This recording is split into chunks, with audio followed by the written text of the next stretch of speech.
research close to home. Let's bring it close to where we live here in Glen Rose. Among the hundreds of dinosaur footprints, and how many dinosaur footprints has our team excavated? 600. Over 600.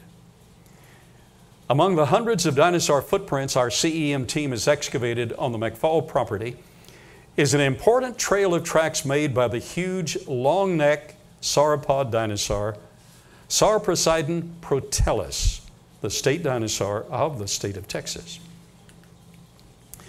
And one of these tracks is the impression left by, number one, the forefoot.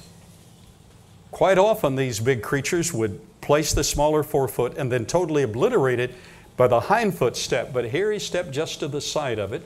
One is the depression left by the front foot, forefoot. The hindfoot stepped partially in that. And then we have number 3 and number 6, a separate dinosaur, and we have part of his tracks there. And then we have a smaller dinosaur, 2 steps going in that direction. Your literature says 5 tracks in one, but it's really 6 tracks in one. Incidentally, these tracks were made within a short time span, and there's no indication of conflict between the 3 dinosaurs. This makes an important scientific statement. Secular publications indicate that Sauroposeidon Protelis was the tallest of all the dinosaurs, and the big round tracks at Glen Rose were made by him. Not the longest or the heaviest, but the tallest. The initial find of Sauroposeidon consisted of only 4 elongated mid-cervical neck vertebrae, numbers 5 through 8. The largest vertebrae measured an astounding 1.4 meters or 4.5 feet. That tall, that long, a single neck vertebrae, making it the largest sauropod vertebrae discovered to date. Examinations of the bones reveal they were honeycombed with tiny air pockets to reduce weight, to make lifting the neck much easier. That's marvelous. Sauroposeidon's neck length is estimated at 39 feet, could raise his head 56 feet off the ground, equivalent to a 6-story building. And all of that is very, very exciting. While the vertebrae are 25 to 33% longer than Giraffatitan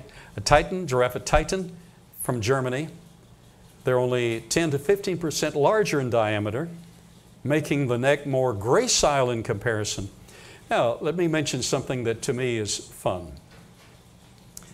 Sauroposeidon Protelis is the state dinosaur of the state of Texas. And in Texas, his tracks are only found here at Glen Rose.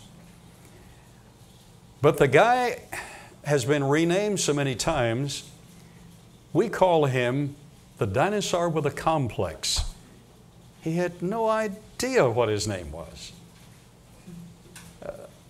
Let me just abbreviate it like this. I had David Bassett come do it this morning, but let me just abbreviate it like this. When they first discovered his tracks were discovered by Charlie Moss, the late father-in-law of our neighbor, Janet Moss. They called them Brontosaurus tracks, and that was standard from the Smithsonian down. Then they learned that at the Peabody Museum, the paleontologist who named the Brontosaurus actually put the wrong head on the wrong body. So once he died, then these tracks and this dinosaur was called Brachiosaurus. So Brontosaurus really never lived. He was Brachiosaurus, but it's a general classification. So he was first called Brontosaurus. And once he got used to that name, he was called Brachiosaurus. Then they found that his tracks didn't quite match Brachiosaurus, so they called him Protelis. But then they found that they were still specialized yet and unique in this area to the Biloxi River, so they called him Paluxiosaurus. But then they found that his tracks were really the tracks of Sauroposeidon Protelis, so finally he knew what his name was.